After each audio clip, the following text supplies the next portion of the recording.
All right, good morning, everybody. We're going to start this Monday morning show. I actually got my sound straightened out, finally figured out what was wrong with it. I got Frank calling all the way. I have no idea where he's calling about, but he has a problem with his Onan.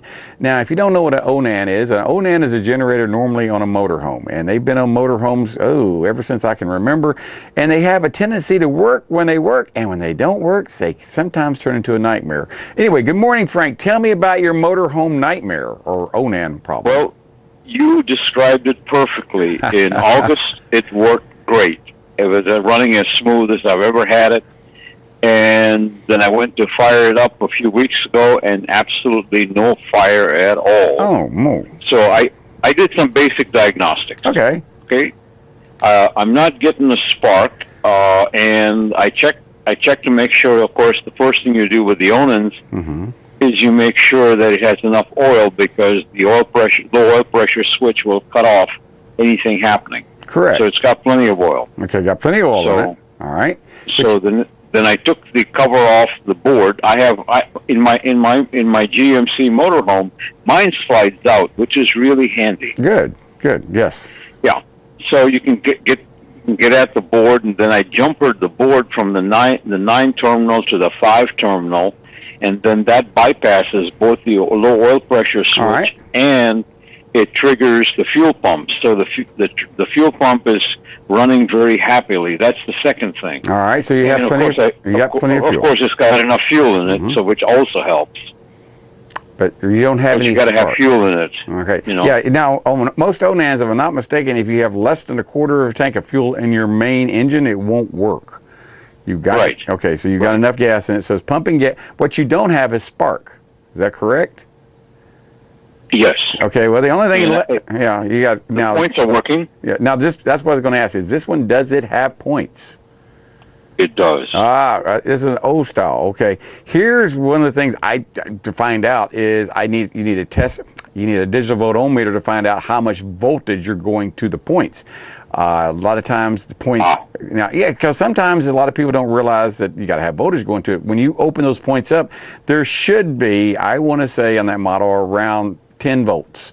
Not battery voltage, but at least 10 volts in it, because normally they have a resistor built into the coil to drop the voltage down from 12, 13 volts down to around 8 to 9 volts. But anyway, see if you have battery voltage. And when the points close, does the battery voltage go away? If the battery voltage goes away when the points close, then more than likely the points are fine. You got everything's working like it's supposed to. Then it's going to narrow it down to either a condenser or it's going to narrow it down to a coil. That's the only two things left. If it still doesn't have spark, when you open and close the points, if you got voltage and you still have no spark, it's either the condenser, which I have seen happen, not always, or the coil itself. That's the only two things left on the system. That's it.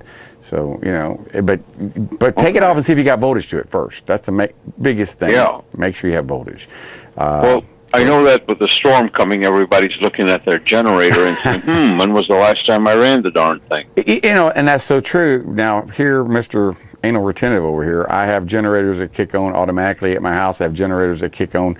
I'm all the time firing generators up because I'm just one of these kind of guys. I can't stand having an engine that doesn't work. It drives me crazy. But you got to have a generator working, especially, we do have a storm down. I don't get too upset with storms. They're pretty common, tropical storms are, and I remember 23 years ago or 21 years ago, we had one Opal that started off as a tropical depression, and by the time it hit Panama City, it was a category 2 or 3. And that could happen. But you know what? We live in Florida. You just take the good with the bad, and there's not much you can do about it. But you do need to be prepared to move to high ground just in case, and you do need to be prepared to take care of yourself for 1 week. Too many people want someone to take care of them immediately after a storm, and well, that doesn't always happen. Sometimes it takes 2, 3, 4, 5, 6 days before you even get your power turned back on. And I don't want that to happen, but it does happen, Frank. You and I have seen it lots of times. Probably up there in the right now, where they're up in North and South Carolina, they're just now getting over the last hurricane up there. Yeah, it's slowly. My younger brother is in Wilmington, and he says it's getting slowly back to normal. There are places that are just getting their power back 3 weeks after the storm. Right. But there's I mean, the flooding there in Fayetteville, North Carolina, where I used to live when the world was younger, was so bad up there that the Cape Fear River was 58 feet 58, higher than it normally is. 58 feet? Lord have mercy. 58 feet. Now, is that, wow. I just don't know how much flooding that would do. I'm pretty sure it kept things that were normally dry pretty wet. I just don't know how normal, if that's how much it normally floods up there. Is 58 feet a normal flood thing for them, or is that like, you know, no, 100-year flood? This is way past historic. This is in the 1,000. This is in the 1,000-year category. Wow. Part of what happened is after Florence came ashore, it went up into the mountains, and it sat there, and it rained about 12 inches. Oh, no. And it filled a bunch of rivers. And guess where the rivers go? They run towards the ocean. Yeah. And what's there? The Cape Fear River. That explains a lot what's going on. I knew they got a lot of rain up there, and they've got their eyes on this one too, because it looks like it's going to be hitting right back up that direction. You know, and they don't need that. Yeah. Yeah. So while the rest of the world, while the rest of us are on a hurricane watch, I'm on a Cantori watch. So wherever Jim Cantori shows up, you make sure you leave. Is that how that works? Yeah, pretty much. If he shows up, pack your bags. All right. Okay. Yeah, I think if it's a Cat 1, we'll stick around. If it's going to be a Cat 2, I think what we're going to do is to just drive to the eastern part of the state and wait it out, take the motorhome and wait it out there. Yeah, that's what a lot of people do. That's the thing about, that's the bad thing about hurricanes. I found out. You know, when they come our way, everybody says, "Well, I head east or I head west." And some people say, "Well, I just head north." Well, it's a gamble either way you do it, because we've seen them head east, we've seen them head west, we've seen them hit the shore and come back out in the Gulf of Mexico and go east and west. You just never know where they're going, but just make sure you get safe, and and make sure you don't. If they tell you to leave an area, leave an area. You know, I mean, especially if it's a flood zone. That's the thing they're worrying about so much, is flooding. Especially where. Well, they're right now forecasting 8 to 12 inches. Well, that's what we have on rain in our area, so which is substantial. There's no place for that water to go. Well. Yeah. I've had storms here in Panama City where we got 10 inches of rain in one day. I mean, here, and it was just an afternoon. You know, thunder boomers. We don't like when it happens and things flood and things happen, but it's one of those things. You live on the Gulf Coast, they're gonna happen. You just can't help it. I don't know if you've been on 23rd Street recently. Not lately. What's up? But where the old Chick-fil-A was on 23rd Street. Oh yeah, I saw that. It's jacked up. The new building they're putting way high. They've gone up 6 feet above the grade. I wonder why they did that. The fact that there's a creek that runs next door to it. Exactly. I am surprised it's never flooded, to be honest with you. I mean, and flooded them out, but I'm glad to see them being smart and being proactive, and if they're going to put a new building, raise it high like that, because that's nothing. All that area, even where the Panama City Mall is, when I first came here, was a swamp. That was nothing more than swamps. That whole 23rd area street there, and they filled it all in. And over a period of time, it kind of sinks down a little bit. And I wouldn't be surprised in the future that we don't have buildings and businesses flooding on 23rd Street from heavy rains. I wouldn't be surprised. You know, it's just one of those things out there. I remember Hurricane Earl, and that was a mild hurricane. It was 1997. I was probably here about a month or so, and I remember the mall flooding. Yeah. And they're getting water in the parking lot in the mall, because if you really look at the mall, it's in a bowl. Yes, it is. It's surrounded by a moat, and a lot of people didn't realize that, and the water would be all over there, and they'd go straight, and they go right into about 8 to 10 foot of water. And so they put signs up there, you know, will flood during storms. Do not go forward, and hopefully that'll stop that from happening. But yeah, it's in a bowl area, and I would not be surprised if that area floods pretty heavy over there. And that's one of the reasons I have my shop. It's on a hill. When I first looked at it, I said, well, at least I don't have to worry about it flooding during hurricane season. And the same with my house. I bought it on a hill, and all my properties I buy, I make sure that they're not in a flood zone. The only property that I didn't buy that is kind of in a flood zone is my mom and dad's in-laws' house. They're kind of in a possible flood zone if we ever have one, but that's the way it is. You just never know. You live in Florida. This is a big big bowl down here. It really is. You just never know what's going to happen from day to day. Yeah. But now, back to your Onan, we just got about a minute or two left here. I want you to check that. Make sure if you don't have spark, Frank, and you do have voltage at your points when the points are open, and the voltage goes away when your points are closed, that tells me the points are opening and closing like they're supposed to. And if you still don't have spark, it's either the coil or the condenser. That's all it can be. That's all that's left on that. Condensers are universal, are they not? Well, yeah, they pretty much are. The big condensers don't normally fail. They can fail. I put brand new ones in there, worse than the ones I took out. But if you can go, here's what I would do. If you can go to an Onan and upgrade it to a electronic ignition, that might be the best thing to do. But the biggest thing, if you do have points, see if you have voltage going to the points. And when the points close, all I do is just get the points where they close, open them up with my digital voltometer. Am I reading battery voltage? Yes or no? Yes, I'm reading battery voltage. Do I close the points? Does my battery voltage go away? If the answer is yes, then I know that my points are opening and closing correctly. Now my problem is either, and I still don't have spark, I have a bad condenser or I have a bad coil. That's all it can be. That's all. Yeah, I have the coil that has 2 power outlets coming out of it because both cylinders fire at the same time. You're okay. Both your cylinders fire at the same time. Okay, I didn't. I said, I don't work on a lot of Onans. So it's got 2 wires coming out of it, one that goes to each spark plug, much like the Harleys. Yeah. Well, I just know that most Onans are single cylinder, but you got a twin cylinder. And like I said, but I just know how spark works. I don't know how they're firing it.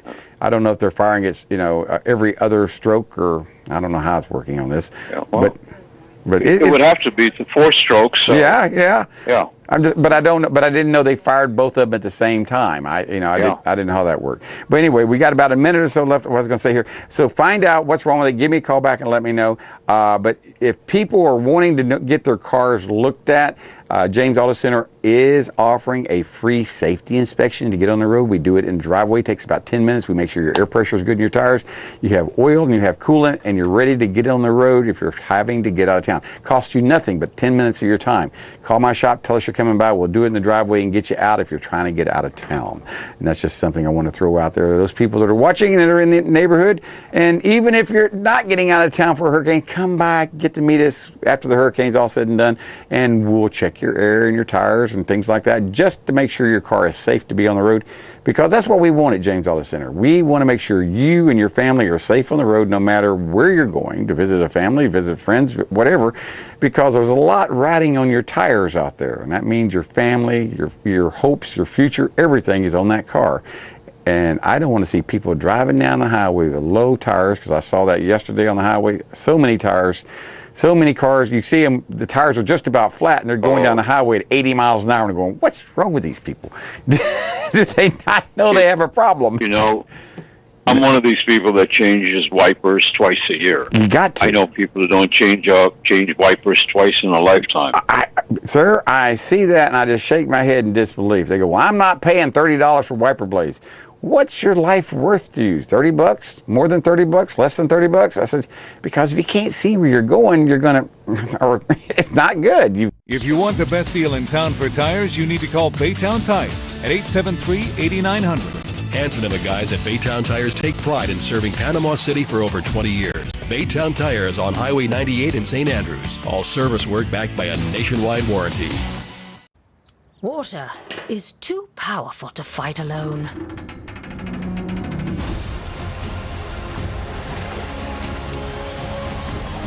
Mr. Router Plumbing. Sink, shower, and toilet emergency drain services. Part of what I'd like to let you know is what we do and how we work our system. Basically, we've got about 700 stocking dealers scattered around the 15 counties here in the Big Bend area of the state. I run a fleet of trucks, vans, and what we call hotshot vehicles to deliver to our dealers quickly so they can help service you as fast and efficiently as they can. Provide timely and efficient service, and we're there to take care of our dealers, who in turn can take care of their customers. All right, welcome back to our show. I got Scott Hobbs on here, and I know he talks about Mr. Rooter Plumbing and the things they do, and you can call them at 763-2001 because they're on call 24 hours a day, 7 days a week, and there's no extra charge for after hours or weekends. No extra charges. The same price Monday through Sunday from can to can. Anyway, good morning, Scott. How are we doing today, sir? Hey, good morning. I'm doing great. Yeah, well, we did. Morning. Well, good. I'm glad you're doing good. You know, we did find out what that misfire was in your old truck that you bought, that 71 truck. It was it's a vacuum leak. My guys were shaking their head going, we don't know why it's misfiring. It's got good compression. It's got good spark. It's got fuel, but it's misfiring. And I said, did you check for a vacuum leak? And they go, a vacuum leak? I go, yeah, a vacuum leak. I said, that's real common on it. And sure enough, you got a vacuum leak on it. Big old vacuum leak. So it wasn't nothing to do with the computer? No, computer on a 71 model car? Are you kidding? That was years before computers were even thought about going in cars. Now, this is old mechanic stuff. See, today if a car has a vacuum leak, you plug a scanner into it and you look at the fuel trims and go, oh, there's a vacuum leak in it. It's adding fuel. Well, when you get an old car like that, there's no computer to plug in. You have to kind of listen and see what's going on.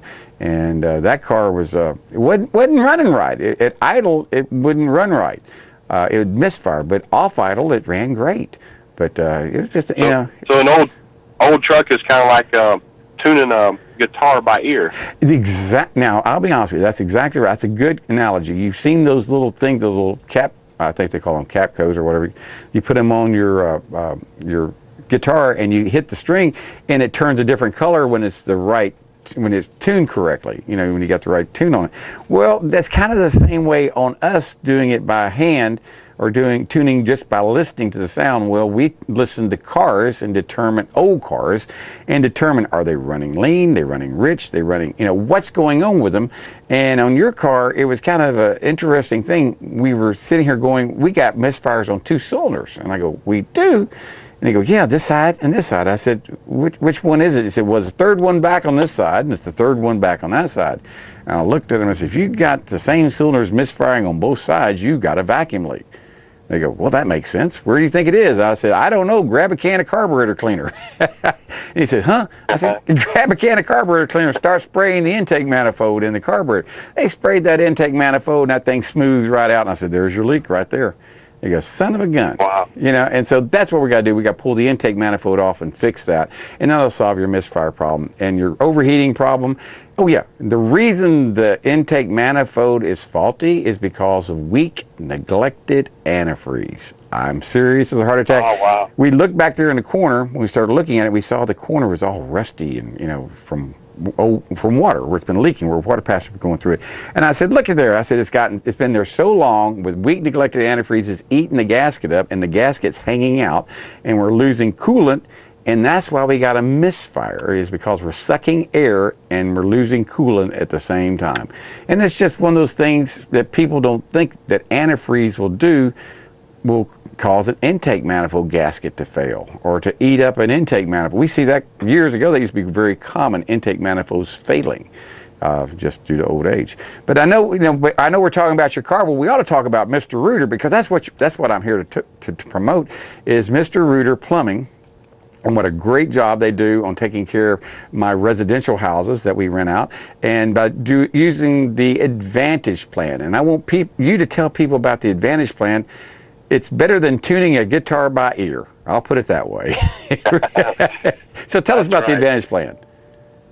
Well, I was bragging on you, last week when I stopped in and saw you, and I said, one of the reasons we bring our stuff in is I know you're not just going to change parts until you figure it out. You're going to figure it out and say, hey, this is what needs to be done to solve for a permanent solution. And it's kind of the same way with Mr. Rooter. We like to find the permanent solution. Oh, yeah. And one of the things is, preventative maintenance. And preventative maintenance means that things have to be checked on a regular basis, just like when, we bring our vehicles in for you to check them out. So probably the best part of the Advantage Plan and one of the best benefits our Advantage Plan customers have is we come out on an annual basis and we do a plumbing checkup on your plumbing system. So we do visual. We'll take and check out the water heater. We'll actually do a camera inspection on your sewer line if you have an accessible clean out that we can inspect with the sewer camera. We discuss with you where your shutoff valves are in case you have an emergency. You'll know how to shut your water off. You'll know how to deal with a main sewer stoppage if while you wait on the plumber to come. So we kind of educate the customer just like you do at your business. Right, and that's important. I mean, I have found out that an educated customer, I know this may sound hard to believe, will spend more money correctly, not wasting money. They will spend the money they need to spend to keep their car safer. And in the long run, they may spend a little bit more money up front, but their car stays dependable. Instead of living in denial, I have some customers that go, yeah, I know I got problems, but I'm just going to wait till it breaks. That's not the right attitude to have. And some customers, I'm sure some of your customers may have the same idea. Yeah, my sewer still flows down the drain, even though it's 3/4 clogged, it still works. I'll call you when it, you don't do that. You do it while you still can get something down there while it's still serviceable. Don't wait till it clogs up. But a lot of people don't do that. They just it is always more expensive to after the emergency has occurred, after it's been neglected. It's always more expensive to make that repair or replacement than if they would have had preventative maintenance to prevent that damage. I see that all the time, even on cars. Well, back to your old truck. Remember when you first came in, I looked at the truck and I said, man, there's no fan shroud on it. I said, there's a good 1.5 distance between the fan and the radiator, so it can't pull air across. I said, that's not good. And then I looked at the radiator and said, there's a hole in the top of the radiator. And he goes, ooh. And that radiator is an original 1971 brass copper radiator.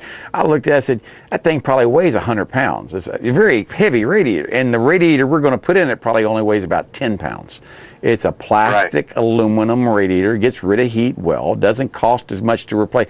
That brass copper radiator is $600. So I'm going, what? Wow. Yeah, that's what I said. We ain't putting that in. Brass and copper's gotten real expensive, even in your business, hasn't it? I mean, oh, absolutely. I mean, that's why y'all don't use brass and copper. I mean, maybe that's not the main reason, but cost. I mean, that's why we went away from brass copper in the automotive industry on radiators to plastic aluminum, is due to the cost. It's so expensive, to replace that product. But now, why did y'all quit using brass and copper in housing? Is that the main reason? Well, it was a few reasons. The cost was so volatile. There was a time where it was going up and down and up and down, and we couldn't, maintain any consistent pricing for our customers. And to be honest with you, the PEX piping, it saves labor, so that saves money. Labor's always expensive. Oh, yeah. And then we had another issue. We would do a brand new home, and we would come back, from a long weekend, or we'd install it on Friday, come back on Monday, and it would be all stolen. Oh, no. Ripped out of the house. I forgot about that. That's right. People, when the prices of copper were going off the charts, you put a job in on the week and come back Monday morning, and it'd be completely stolen out of the house. I forgot all about that. Isn't that something? Yeah, very common. I remember hearing about that. Right, it was back in 2005 and 6. That's when metal prices were off the chart. Copper, brass, aluminum, silver, gold were still like, wow, up there. And people, I've heard they would break into my scrap pile and steal my catalytic converters back then. They would. Sure. I had to put my old catalytic converters, the old ones, I had to put them under lock and key, keep them locked up, where people would break into my shop and steal them. I'm going like, wow, it's amazing. And it was more work. I would think it's more work to do that than it is to have a real honest job, because those catalytic... I'm quite sure. Yeah. It's more work. It really is. But that's why, I guess that's one of the reasons the PEX pipe seems to have been... Well, one, it doesn't get stolen. Two, it has a lifespan longer than copper, and you don't worry about electrolysis with this PEX pipe. That's right. The only thing that I know that is bad for PEX pipe is sunlight. You just can't have it exposed to sunlight. I think that's the only drawback on PEX pipe. Is that correct, in your opinion? That's exactly right. And another aspect is if you install it not like copper with all the 90s and the T's and you do the system kind of like you've got multi-port T's, you have a mana block system, the actual flow rate is better. Right. Well, yeah. And you'll notice that in your home. Yeah, because you don't have so many right angles, so many sharp angles, and that actually, correct. It's like resistance. And if you got it where you don't have so much resistance, it's going to flow better. It's just like electricity. It's the same way. Sure. And that's a great idea. I know that I'm doing an irrigation system, and it's kind of similar. It's not using PEX pipe, but it's using funny pipe. And I found out that I'm running all my irrigation down at angles, and so everything's going to run at angles. I'm not putting right angles on it, because when you do, it like you said, it actually inhibits the flow of water on my irrigation system by me having a lot of angles in it, so I keep my lines straight as possible, and that works pretty darn good. But yeah, I never thought about that in the house, how that would affect the angles until you mentioned that. All the angles you put in would do the flow. Okay, so that's one of the reasons PEX pipe is good, because it doesn't get eaten up by electrolysis. It doesn't build up travertine, calcium, or rust inside it like galvanized pipe does. It doesn't leach lead like copper pipe. If you use lead to solder it together, you don't worry about lead getting in your water. And now I know y'all don't use lead anymore, but years ago they did, and all that. We did. Yep, we did. Even in radiators, now we use lead-free solder. Wow. Yeah, we use lead-free solder on radiators now. But those are three of the things I can think of. But the only disadvantage is being exposed to sunlight. If you can keep it in your roof or keep in your ceiling, crawl space, or underneath the house, so long as it's not exposed to light, should last what, 50 years? Would you say, or longer? Oh yeah. Sure, I guess the jury's still out on that. There's all the stuff we put in over the years is still going strong. So if you have to have it exposed on the outside, it's best just to go ahead and just cover it with some insulation. Yeah. That'll take care of it. Well, that's what y'all did on the. We have our on-demand water heater is outside our house because it's on demand, and the pipe going to it is insulated. It's PEX pipe where you can't see it, because it's got that insulation around it, so it's not exposed to sunlight. But you still have to check on that, because if it does get exposed to sunlight over a period of time, it will become. Does it become brittle? Is that what happens to it? Does it get? It does. It dries it out. It becomes brittle, and then it'll break or crack or split. It does. But so preventive maintenance, when y'all do the Advantage plan, y'all come out and look at that. You make sure the pipes are right. You make sure your drain pipes are right. You go to all your drains in the bathrooms and the sinks, and you make sure they're draining correctly. And you also look at the shutoff valves. And I bet you just about every house y'all go to, the shutoff valves don't work, or frozen, or just about frozen. They are, and the simple thing of just turning them on and off on an annual basis will keep those stems lubricated to where they'll work when you need them. That's the most important thing, because there's nothing worse than going to a valve to turn it off and it not move, it not work. I've had that feeling before, and that's like now, where's plan B? What do I do now? Right, sure. That's the bad part. All right, Scott, if they want to know more about your business, or if they want a job, if they're looking for a job as an apprentice, or maybe they're an experienced plumber already, I know you're hiring, they can call you at 763-2001 and come and talk to you. They sure can. All right. Well, we want them to do that. Give them a call, 763-2001. Talk to Scott Hobbs. If you're an experienced plumber, he'll talk to you. If you're an inexperienced plumber, he'll talk to you still, because they want to train you. They want to get you in. They want to teach you a skill, something that you can use your entire life.